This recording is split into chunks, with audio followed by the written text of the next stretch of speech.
Hello दोस्तों, मैं हूं शशि और शशि मैथ्स के एक नए सेशन में आप सभी का बहुत बहुत स्वागत है। तो जैसा कि पिछले कई दिनों से मैं आपसे एक वादा कर रहा था कि हम बिहार पुलिस के लिए एक नया बैच स्टार्ट करने वाले हैं। तो आज से हम लोग एक नई सीरीज से स्टार्ट करने वाले हैं मैथ्स की वह तमाम चैप्टर जो कि बिहार पुलिस के एग्जाम में पूछे जाते हैं। हम उन सभी चैप्टर को एकदम ही डिटेल से जानेंगे। अगर हम बात कर ले सिलेबस की, तो ये रही वे तमाम चैप्टर जो कि बिहार पुलिस के एग्जाम में पूछे जाते हैं, न कि केवल कांस्टेबल बल्कि बिहार पुलिस के जितने भी कैटेगरी होती है उन सभी कैटेगरी में इन्हीं चैप्टर से क्वेश्चन पूछे जाते हैं। तो आइए कुछ चंद शब्दों के साथ हम आज का सेशन यहीं पे स्टार्ट करते हैं। सब यही कहते हैं कि तुम यूनिक हो, सब यही कहते हैं कि तुम यूनिक हो, मगर ये कोई नहीं कहता कि क्या तुम ठीक हो। मैं लड़ जाऊंगा खुद से अपने सपनों के लिए, मैं लड़ जाऊंगा खुद से अपने सपनों के लिए, क्योंकि बहुत कुछ करना है मुझे अपनों के लिए। तो आइए इसी उत्साह के साथ हम आज का सेशन यहीं पे स्टार्ट करते हैं। अगर हम बात कर ले चैप्टर नंबर 1 की, यानी कि नंबर सिस्टम की, तो आप मुझे 5 मिनट का टाइम दीजिए। दुनिया में जितने भी तमाम तरह के नंबर होती है, मैं आपको उन सभी नंबर के बारे में एक बार रिमाइंड कर देना चाहता हूं। अगर हम बात करें नंबर यानी कि संख्या के बारे में, तो देखिए दुनिया में दो ही तरह के संख्या होता है, एक वास्तविक संख्या यानी कि रियल नंबर और एक काल्पनिक संख्या यानी कि इमेजिनरी नंबर। तो अगर हम बात करें इमेजिनरी नंबर की, तो देखिए इमेजिनरी नंबर का एक पहचान होता है, और वह पहचान क्या होता है कि अगर स्क्वायर रूट के अंदर अगर कोई भी निगेटिव नंबर आ जाता है तो इस तरह के संख्या को बोला जाता है काल्पनिक संख्या। काल्पनिक संख्या यानी कि इमेजिनरी नंबर। तो इस पर हम ज्यादा टाइम नहीं देंगे, क्योंकि इस टॉपिक से हमें ज्यादा क्वेश्चन देखने को नहीं मिलती है, ज्यादा का इस टॉपिक से क्वेश्चन रहता ही नहीं है। ठीक है, तो आइए अब हम सीधे फोकस करते हैं वास्तविक संख्या के बारे में। हम ज्यादा इस पर टाइम नहीं देंगे और सीधे बात करते हैं हम वास्तविक संख्या यानी कि रियल नंबर के बारे में। देखिए रियल नंबर को अभी तक आप लोग दो भागों में बांट करके पढ़ते आ रहे हैं, एक परिमेय संख्या और एक अपरिमेय संख्या, यानी कि एक रैशनल नंबर और एक इरैशनल नंबर।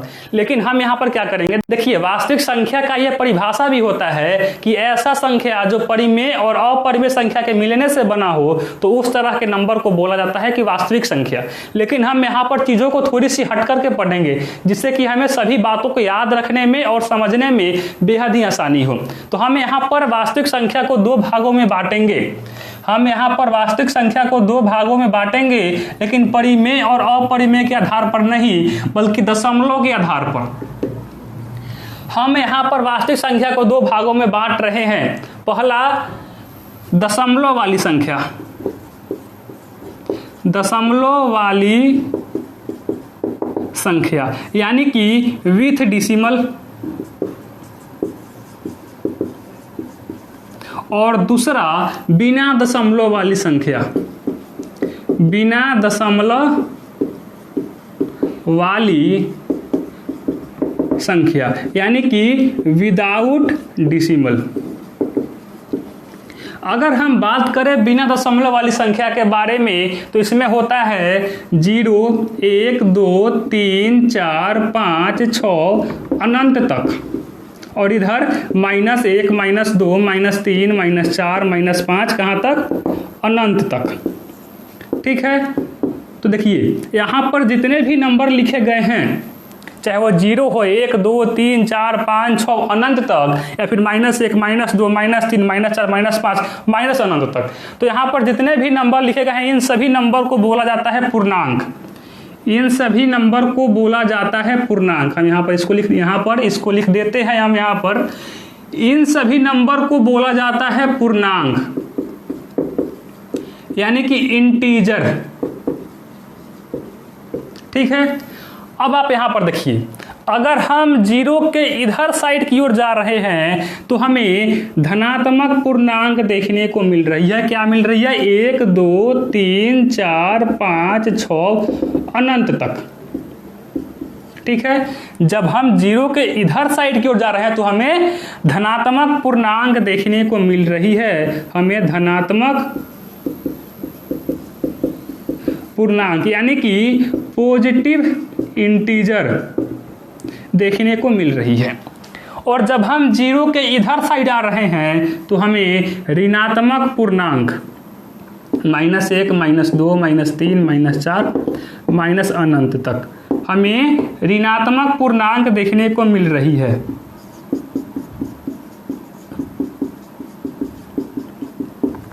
यानी कि निगेटिव इंटीजर।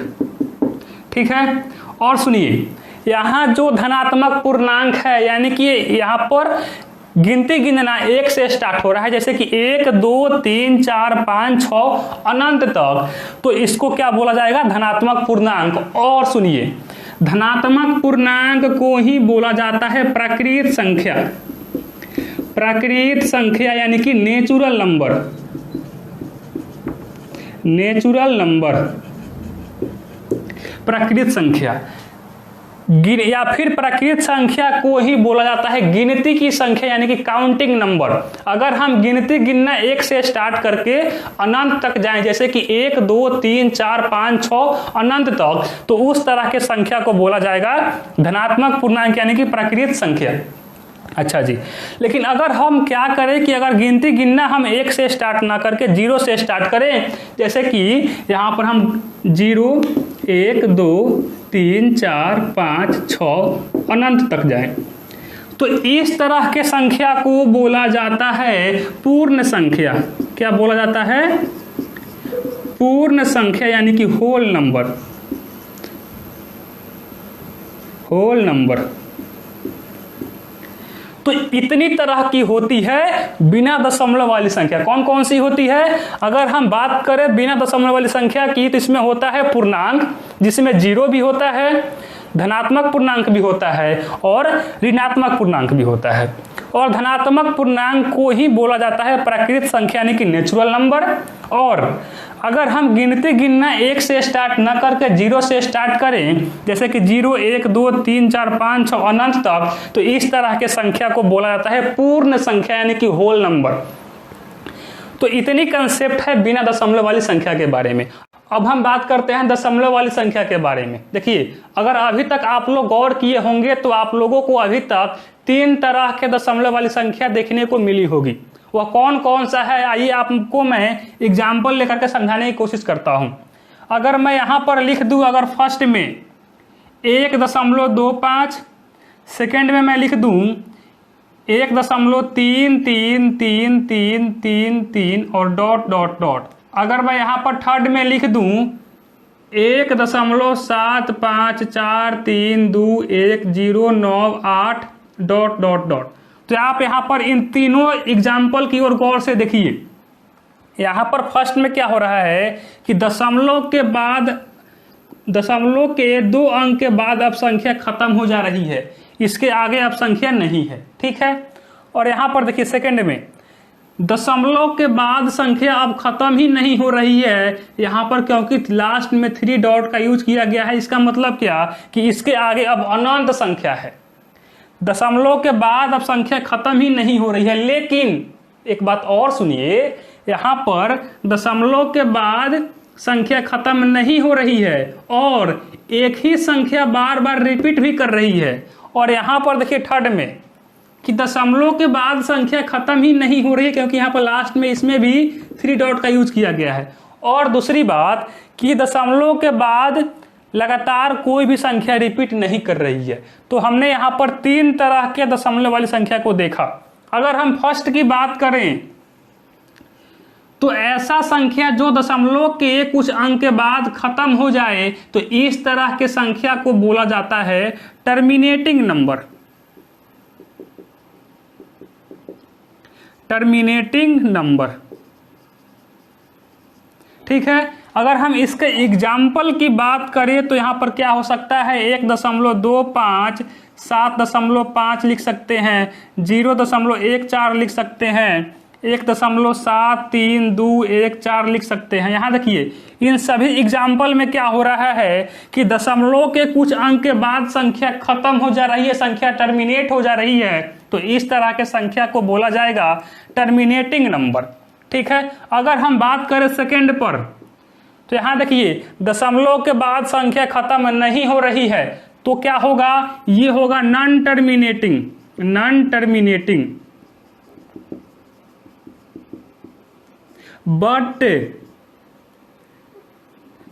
But repeating.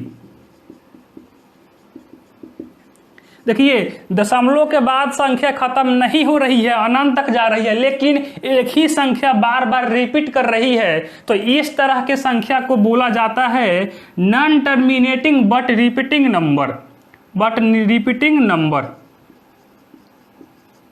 अगर हम इसके एग्जाम्पल की बात करें,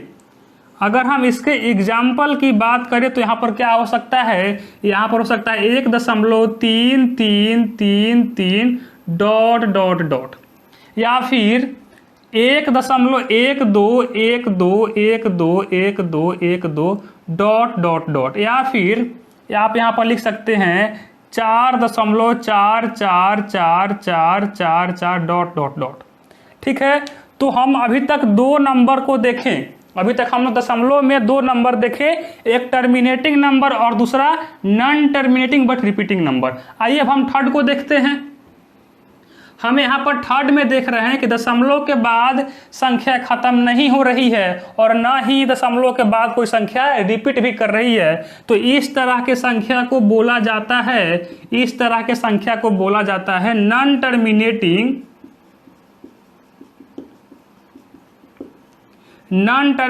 रिपीटिंग नंबर।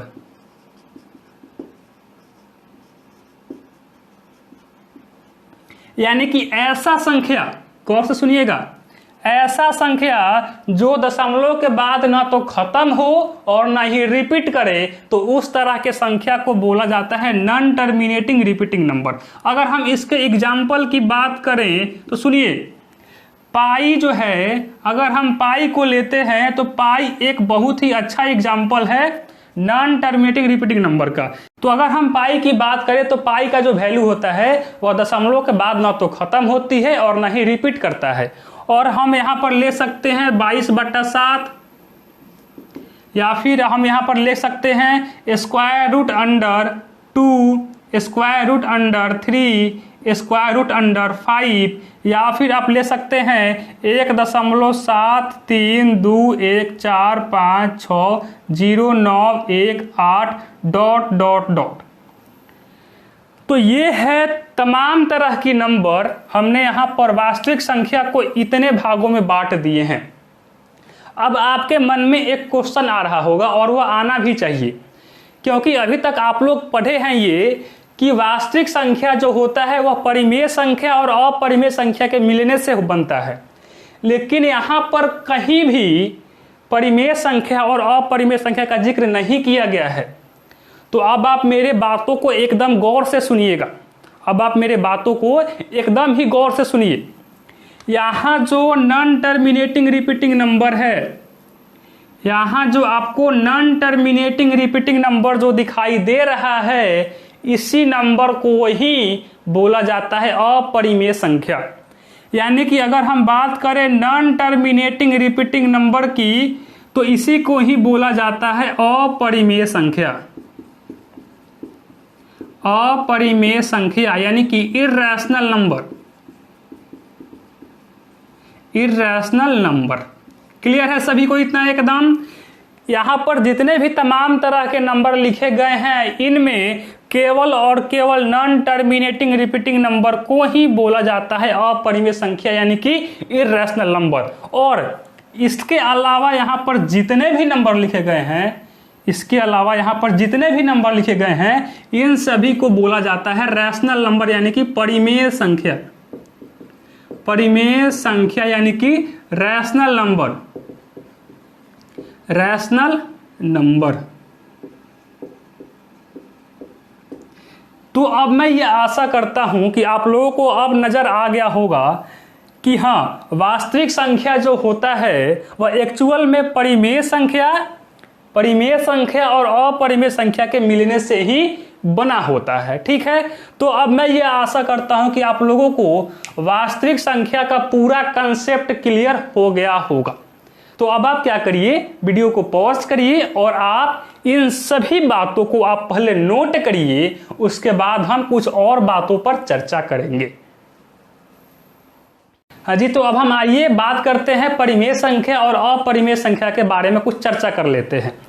हम बात पहले कर ले रहे हैं कि परिमेय संख्या का पहचान क्या है, कब कोई संख्या परिमेय संख्या होता है। ठीक है, तो ये समझिए, हम किसी भी संख्या को परिमेय संख्या तब बोलेंगे जब हम अगर उस संख्या को p/q के फॉर्म में लिख सके और q जो है कभी भी 0 के बराबर ना हो और p तथा q दोनों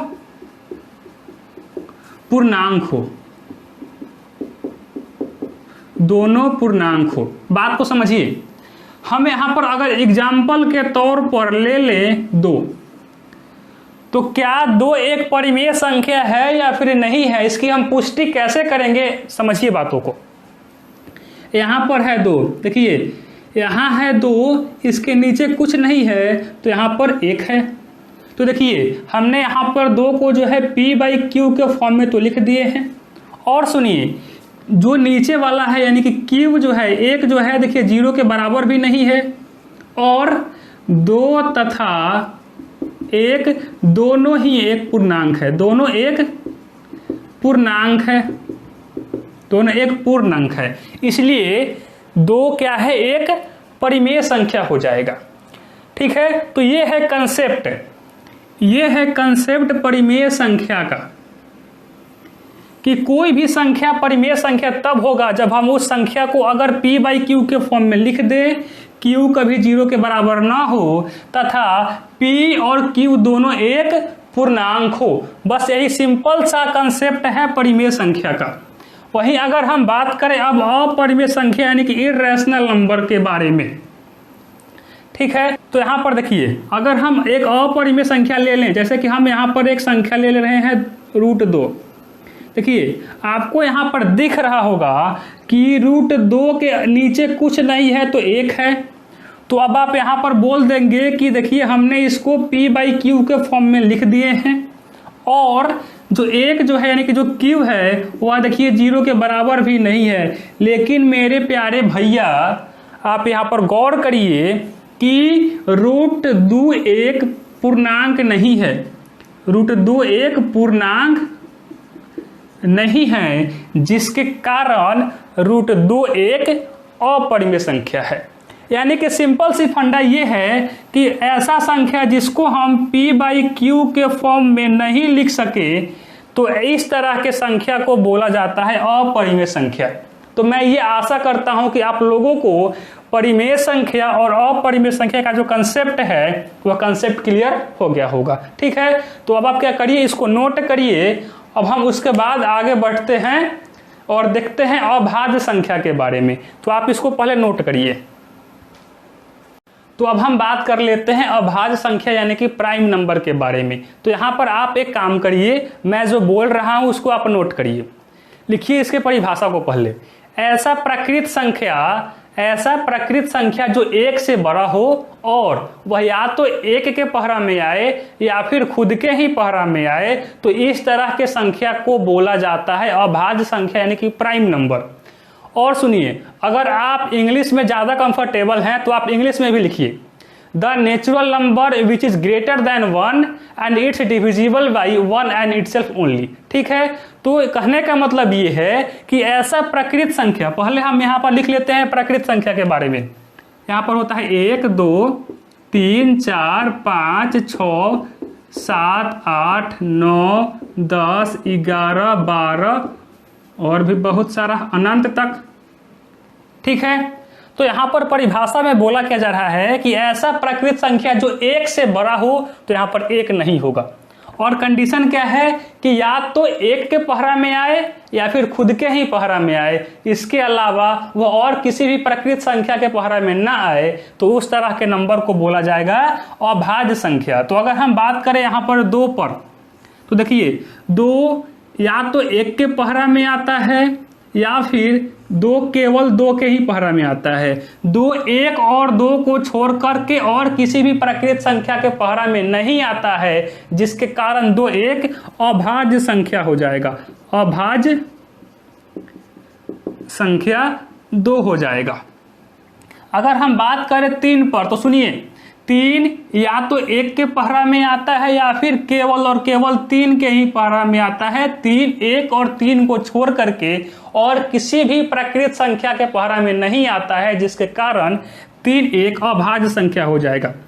अब आप लोगों में से कुछ ऐसे भी लोग होंगे जिनके मन में एक डाउट आ रहा होगा कि सर 3 जो होता है वह तो 1.5 के पहरा में आ जाता है। तो मेरे प्यारे भाइयों और बहनों, 1.5 जो है एक प्रकृत संख्या नहीं है, एक प्रकृत संख्या नहीं है, जिसके कारण 3 जो है केवल और केवल 1 या फिर केवल और केवल 3 के ही पहरा, यानी कि 3 जो है केवल 1 और 3 के छोड़ करके और किसी भी प्रकृत संख्या के पहरा में नहीं आता है, जिसके कारण 3 एक क्या हो जाएगा, अभाज्य संख्या हो जाएगा। बात करते हैं 4 पर। देखिए 4 1 के पहरा में आता है, 4 4 के पहरा में आता है, लेकिन 4 2 के भी पहरा में आता है, जिसके कारण 4 एक अभाज्य संख्या नहीं होगा। 5 हो जाएगा, 6 नहीं होगा, 7 हो जाएगा, 8 नहीं होगा। देखिए 9 भी नहीं होगा, क्योंकि 9 1 9 और 3 के भी पहरा में आता है, जिसके कारण 9 एक अभाज्य संख्या नहीं होगा। 9 नहीं होगा, 10 नहीं होगा, लेकिन 11 हो जाएगा, 12 नहीं होगा, 13 हो जाएगा और ऐसे ही बढ़ते चला जाएगा। ठीक है, तो ये है अभाज्य संख्या की पहचान। अगर हम इसमें कुछ और बातों को जान ले तो सुनिए, अगर हम बात करें सबसे छोटी अभाज्य संख्या, सबसे छोटी अभाज्य संख्या क्या होता है, 2 होता है। और सुनिए, पहले आप इसको समझिए कि सबसे छोटी अभाज्य संख्या 2 होता है। और सुनिए, 2 ही एक ऐसा सम संख्या है, 2 is the only one even number जो कि एक अभाज्य संख्या यानी कि एक प्राइम नंबर होता है। 2 एक ऐसा सम संख्या है जो कि एक अभाज्य संख्या होता है। आप इस बात को भी गौर करिएगा कि 2 ही एक ऐसा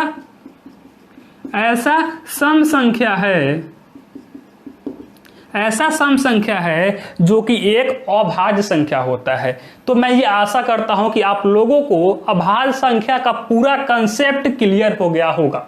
ठीक है, तो आप इसको नोट करिए, उसके बाद हम आगे बढ़ते हैं भाज्य संख्या की ओर। तो आप पहले इसको नोट करिए। तो अब हम बात कर लेते हैं भाज्य संख्या यानी कि कंपोजिट नंबर के बारे में। ठीक है, तो आइए समझते हैं। पहले आप मेरे बातों को लिखिए कि इसका परिभाषा क्या होता है। ऐसा प्रकृत संख्या जो 1 से बड़ा हो, ऐसा प्रकृत संख्या जो 1 से बड़ा हो और वह अभाज्य संख्या न हो, तो इस तरह के संख्या को बोला जाता है भाज्य संख्या यानी कि कंपोजिट नंबर। अगर आप इंग्लिश में भी लिखना चाहते हैं तो आप इंग्लिश में भी लिखिए, the natural number which is greater than 1 and are not a prime number are called composite number. ठीक है जी, तो आप यहाँ पर आप समझिए क्या होता है भाज्य संख्या। यहाँ पर बोला जा रहा है कि ऐसा प्राकृत संख्या जो 1 से बड़ा हो, तो हम पहले लिख लेते हैं 1 से बड़ा प्राकृत संख्या 2 होगा, 3 होगा, 4 होगा, 5 होगा, 6 7 8 9 10 11 12 13 कहाँ तक, अनंत तक। ठीक है, ऐसा प्राकृत संख्या जो 1 से बड़ा हो और वह अभाज्य संख्या न हो, तो उस तरह के संख्या को बोला जाता है भाज्य संख्या। तो यहाँ पर देखिए अभाज्य संख्या है 2, 3 है, 5 है, 7 है, उसके बाद 11 है, 13 है। तो ये सभी को छोड़ करके यहाँ पर जितने भी नंबर हैं ये सभी भाज्य संख्या हो जाएंगे। तो अगर हम बात करें यहाँ पर, अगर हम बात करें भाज्य संख्या के बारे में, भाज्य संख्या यानी कंपोजिट नंबर के बारे में बात करें तो क्या हो जाएगा, 4 हो जाएगा, 6 हो जाएगा, 8 होगा, 9 होगा, 10 होगा, 12 होगा, 14 हो जाएगा, 15 हो जाएगा, 16 होगा, 17 नहीं होगा, 18 हो जाएगा और ऐसे ही बढ़ते चला जाएगा। तो ये है भाज्य संख्या, ये है भाज्य संख्या। अगर हम बात करें सबसे छोटी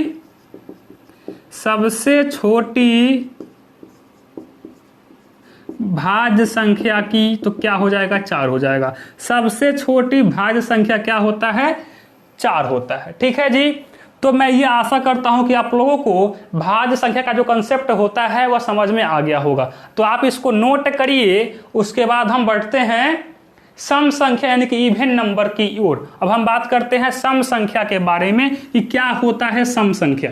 सुनिए, ऐसा संख्या जो 2 से पूरा भाग लग जाए तो उस तरह के संख्या को बोला जाता है सम संख्या। ठीक है, यानी कि ऐसा संख्या जो 2 से पूरा भाग लग जाए, यहाँ पर एक पूर्णांक आ जाए, तो इस तरह के संख्या को बोला जाता है सम संख्या। तो सम संख्या की अगर हम बात करें तो सम संख्या होता है 2, 4, 6, 8, 10, 12, 14, 16, 18, 20 और भी बहुत सारा। ठीक है, अगर हम इसके गुण की बात करें, अगर हम सम संख्या की गुण की बात करें तो यहाँ पर क्या होता है, मान लीजिए कि अगर पहला सम संख्या, मान लीजिए कि अगर पहला सम संख्या x है तो दूसरा सम संख्या हो जाएगा x + 2। अगर हम तीसरा सम संख्या की बात करें, तो यहाँ पर x + 3 हो जाएगा और आगे ऐसे ही बढ़ता चला जाएगा। और सुनिए, अगर 2 लगातार हम सम संख्या की बात करें, अगर हम किसी भी 2 लगातार सम संख्या की बात करें तो सभी के बीच का अंतर 2 का होता है।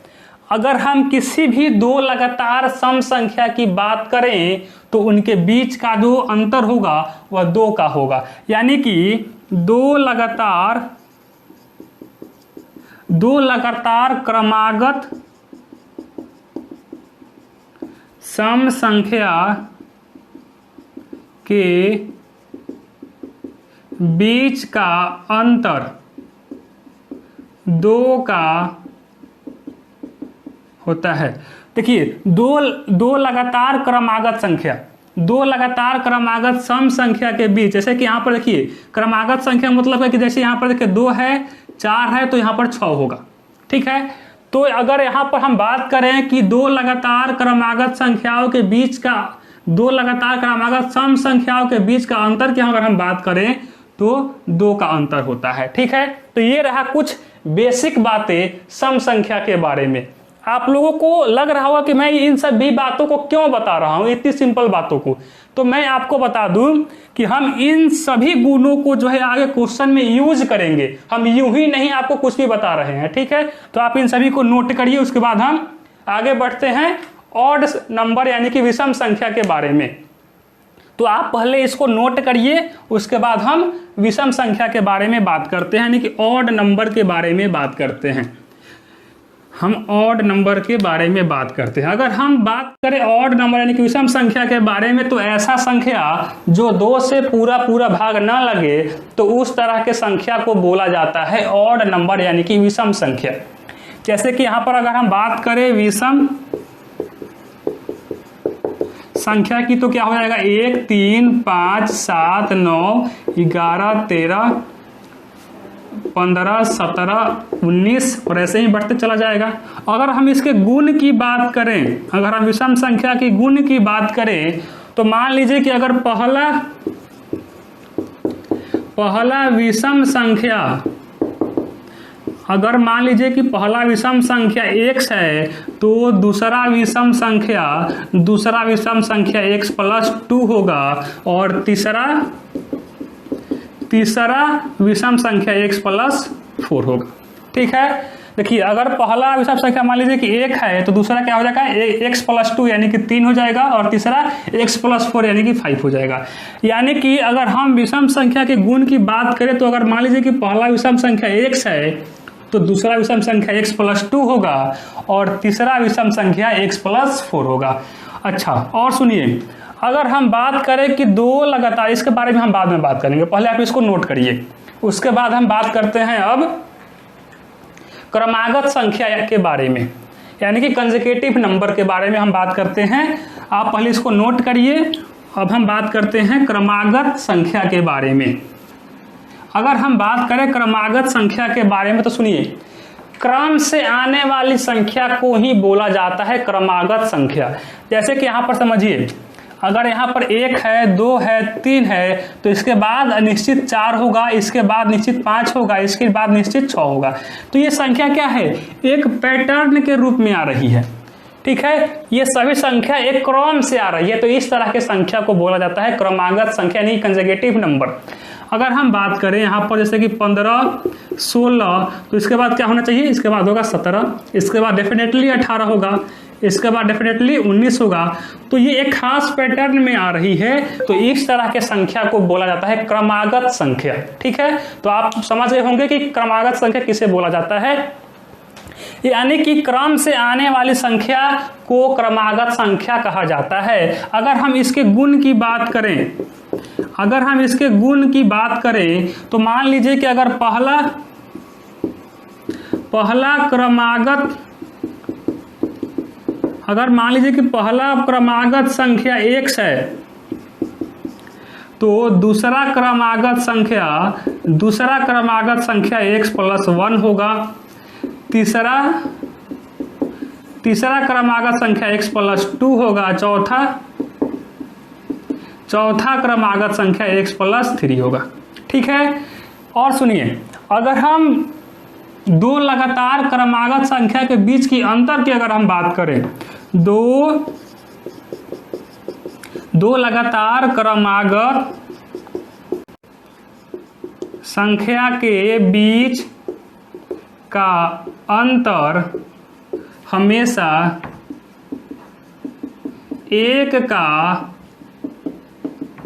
होता है। ठीक है, तो अब मैं ये आशा करता हूं कि आप लोग क्रमागत संख्या के बारे में समझ गए होंगे। अगर आप समझ गए हैं तो आप इन सभी को नोट करिए। उसके बाद हम बढ़ते हैं क्रमागत सम संख्या के बारे में, यानी कि कंजुगेटिव इवन नंबर के बारे में अब हम बात करते हैं। तो अब हम बात करने वाले हैं क्रमागत सम संख्या के बारे में। ठीक है, तो सुनिए बात को, क्रम से आने वाली सम संख्या को क्रमागत सम संख्या कहा जाता है। क्या कहा जाता है, क्रम से आने वाली संख्या को, क्रम से आने वाली सम संख्या को क्रमागत सम संख्या कहा जाता है। कहने का मतलब कि सपोज अगर यहाँ पर 2 है, 4 है, तो अगला क्रमागत सम संख्या 6 होगा, इसके बाद वाला 8 होगा, इसके बाद वाला डेफिनेटली 10 होगा, इसके बाद वाला 12 होगा। यानी कि क्रम से ये सभी संख्या जो है, ये सभी सम संख्या क्रम से आ रही है, एक खास पैटर्न में आ रही है, तो इस तरह के संख्या को बोला जाता है क्रमागत सम संख्या। और सुनिए, अगर हम इसके गुण की बात करें, अगर हम यहाँ पर इसके गुण की बात करें, तो अगर हम बात करें क्रमागत सम संख्या के गुण के बारे में, तो दो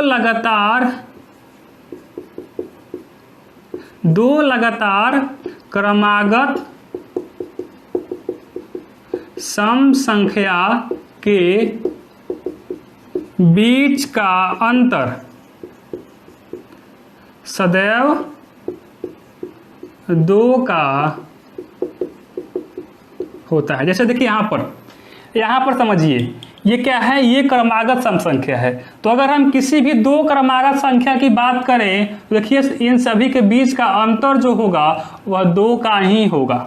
ठीक है, तो अब मैं ये आशा करता हूं कि आप लोग क्रमागत सम संख्या का जो कंसेप्ट है वह समझ गए होंगे। ठीक है, तो आप पहले इसको नोट करिए, उसके बाद हम बढ़ते हैं क्रमागत विषम संख्या के बारे में। ठीक है, तो आप पहले इसको नोट करिए।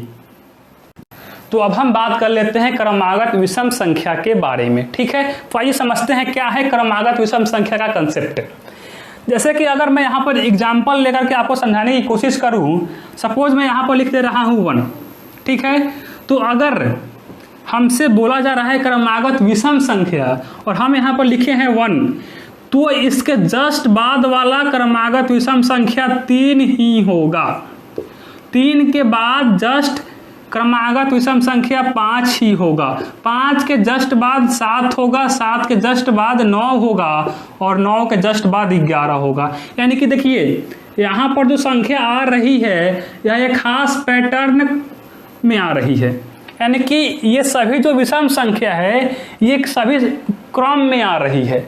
अगर मैं यहाँ पर लिख दूं जैसे कि 13, तो इसके जस्ट बाद वाला क्या होगा, 15 होगा, इसके जस्ट बाद वाला 17 होगा, इसके जस्ट बाद वाला 19 होगा। तो यहाँ देखिए ये सभी विषम संख्या क्रम से आ रही है, तो इस तरह के संख्या को बोला जाता है क्रमागत विषम संख्या। ठीक है, अगर मैं इसके गुण की बात करूं, तो गुण नंबर 1 में क्या होता है कि अगर मान लीजिए कि पहला विषम संख्या अगर मान लीजिए कि x है, तो दूसरा विषम संख्या x प्लस 2 होगा, तीसरा विषम संख्या x प्लस 4 होगा, और ऐसे ही बढ़ते चला जाएगा। अगर हम गुण नंबर 2 की बात करें तो क्या होता है कि दो लगातार क्रमागत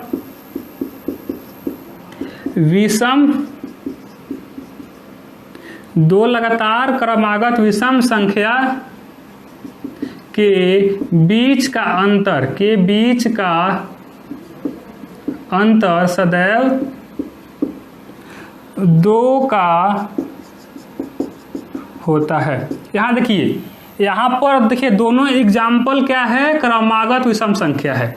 तो अगर हम बात करें लगातार 2 क्रमागत विषम संख्या की, तो यहाँ पर देखिए सभी के बीच का जो अंतर होगा, 1 और 3 के बीच का अंतर 2, 3 और 5 के बीच का अंतर 2, 5 और 7 के बीच का अंतर 2, 7 और 9 के बीच का अंतर 2, 9 और 11 के बीच का अंतर 2। यहाँ पर भी देखिए 13 और 15 के बीच के अंतर का 2, 15 और 17 के बीच का अंतर 2 का, 17 और 19 के बीच का अंतर 2 का। तो यानी कि 2 लगातार क्रमागत विषम संख्या के बीच का अंतर सदैव 2 का होता है। तो ये रहा पूरा का पूरा कंसेप्ट क्रमागत विषम संख्या के बारे में।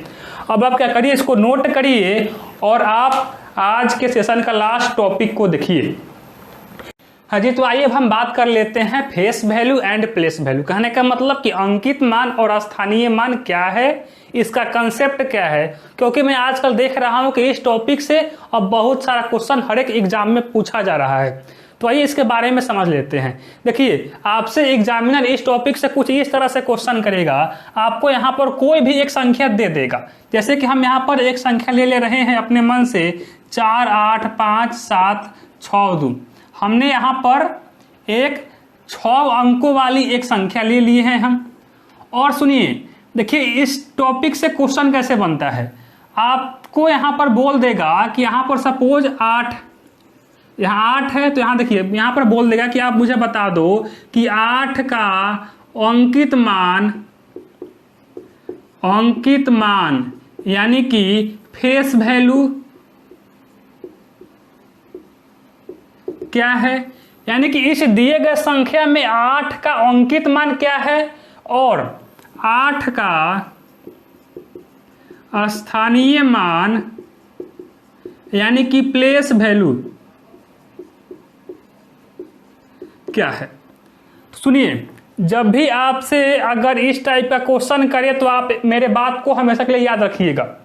यहां पर बोला जा रहा है कि 8 का अंकित मान, यानी कि अगर बात किया जाए फेस वैल्यू का, तो जिस संख्या का अंकित मान पूछा जाता है वही उसका अंकित मान हो जाता है।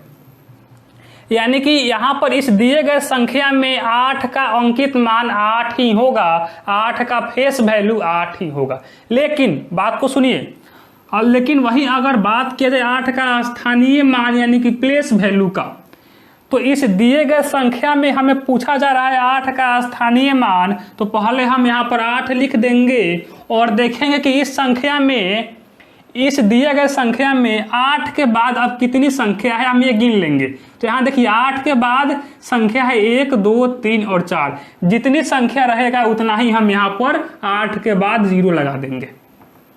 क्लियर है आप सभी को। फेस वैल्यू और प्लेस वैल्यू को फिर से समझिए। अगर आपसे यहाँ पर कोई एक संख्या दे दिया जाए और अगर आपसे इस संख्या में से कोई एक संख्या यहाँ पर लिख दिया जाए, जैसे कि यहाँ पर है 8 और हमसे यहाँ पर पूछा जा रहा है कि 8 का अंकित मान यानी कि फेस वैल्यू क्या होगा। देखिए, जिस नंबर का आपसे अंकित मान यानी कि फेस वैल्यू पूछा जाए वही नंबर उस नंबर का अंकित मान या फिर फेस वैल्यू होता है। तो यहाँ पर 8 का अंकित मान या फिर 8 का फेस वैल्यू 8 ही होगा। लेकिन अगर बात किया जाए इस दिए गए संख्या में 8 का स्थानीय मान या फिर 8 का प्लेस वैल्यू की, तो हम पहले जिस संख्या का स्थानीय मान पूछा जाएगा वही संख्या हम यहाँ पर लिख देंगे और देखेंगे कि इस दिए गए संख्या में 8 के बाद, इस दिए गए संख्या में 8 के बाद अब कितनी संख्या है, जितनी संख्या रहेगा उतना ही हम 8 पर उतना 0 लगा देंगे। तो वही इस दिए गए संख्या में 8 का स्थानीय मान या फिर 8 का प्लेस वैल्यू हो जाएगा। अगर हम बात करें यहाँ पर कि आप मुझे बता दो कि इस दिए गए संख्या में 7 का अंकित मान यानी कि फेस वैल्यू और 7 का स्थानीय मान यानी कि प्लेस वैल्यू आप मुझे बता दो, प्लेस वैल्यू।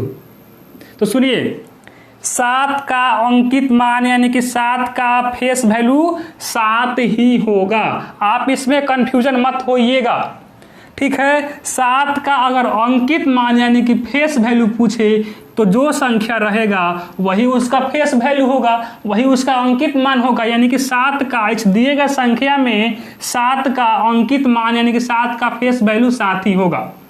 और इस दिए गए संख्या में 7 का स्थानीय मान, तो यहाँ पर देखिए 7 का स्थानीय मान पूछा जा रहा है तो हम पहले यहाँ पर 7 लिख देंगे और देखेंगे कि इस दिए गए संख्या में 7 के बाद अब कितनी संख्या है। तो यहाँ पर देखिए 7 के बाद, इस दिए गए संख्या में 7 के बाद अब 2 संख्या है, तो हम यहाँ पर 7 के बाद 2 0 और लगा देंगे। तो ये हो जाएगा हमारा इस दिए गए संख्या में 7 का स्थानीय मान यानी कि स्थानीय मान हो जाएगा 700 और अंकित मान 7 हो जाएगा। तो अब मैं ये आशा करता हूं कि आपको फेस वैल्यू और प्लेस वैल्यू यानी कि अंकित मान और स्थानीय मान का कंसेप्ट क्लियर हो गया होगा, ठीक है।